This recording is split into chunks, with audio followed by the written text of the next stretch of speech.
Hello and welcome back.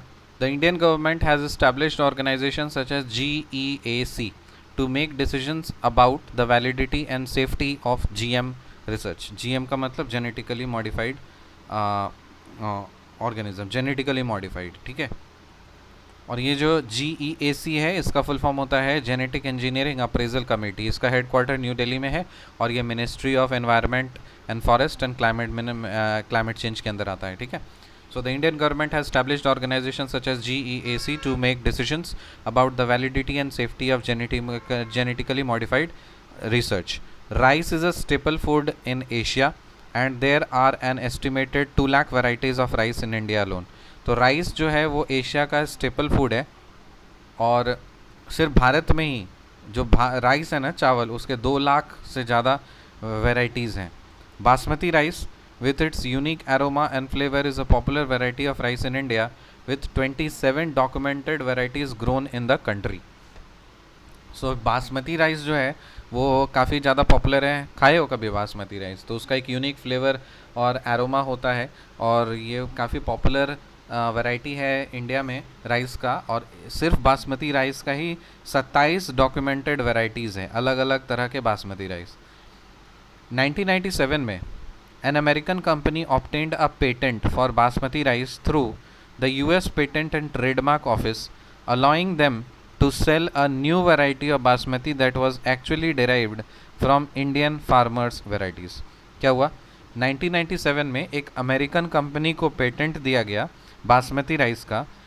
और कैसे मिला उसको? US patent and trademark office से। और उनको अलाउ किया गया कि वो जो न्यू वैरायटी है बासमती राइस का वो एक्चुअली इंडियन फार्मर्स का वैराइटीज़ है, तो उसको वो लोग बेच सकते हैं, ठीक है। The patent extends to functional equivalents which could potentially restrict others from selling basmati rice. So जो पेटेंट है ना उसको हम लोग फंक्शनली इक्विवेलेंट्स में एक्सटेंड कर सकते हैं। जैसे मान लीजिए कोई एक राइस है, उसका सेम तरह का राइस है, उसका भी फंक्शनल इक्विवेलेंट है, तो अगर हम लोग को पेटेंट मिल गया है तो उसका भी रहेगा, तो उसको भी सेल नहीं कर पाएंगे, उस पर भी हक हमारा ही होगा, ठीक है। तो वो रेस्ट्रिक्ट कर देगा बाकी लोगों को कि वो बासमती राइस को ना बेच सके। बायोपायरेसी क्या होता है? Refers to the use of bio resources by multinational companies without proper authorisation from the countries and people concerned without compensatory payment. तो बायोपायरेसी एक तरह का बायो रिसोर्सेज का यूज़ है, इलीगल यूज़, जो मल्टीनेशनल कंपनीज जनरली करती है without proper authorisation from the countries. मतलब अपने देश से परमिशन लिया नहीं और फिर भी उसका इस्तेमाल करना शुरू हो गया है। और people concerned without compensatory payment. Developing and under developed countries are rich in biodiversity and traditional knowledge related to bio resources. सही बात है, जो डेवलपिंग और अंडर डेवलप्ड कंट्रीज़ है ना, वहाँ की बायोडाइवर्सिटी काफ़ी रिच है और वो ट्रेडिशनल नॉलेज में भी काफ़ी रिच होते हैं रिलेटेड टू बायो रिसोर्सेज। तो बायो रिसोर्सेज पर ज़्यादा नॉलेज जानकारी होती है। Traditional knowledge related to bioresources can be exploited to develop modern applications and can also be used to save time, effort and expenditure during their commercialization.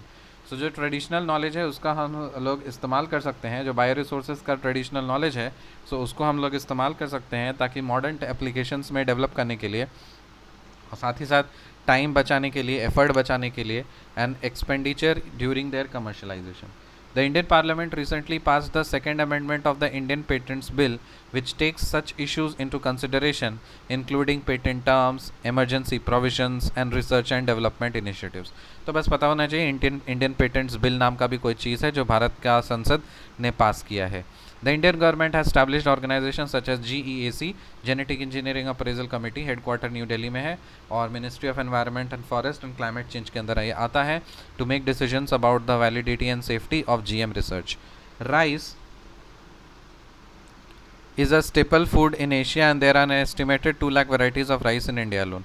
Basmati rice with its unique aroma and flavor is a popular variety of rice in India with 27 documented varieties grown in the country.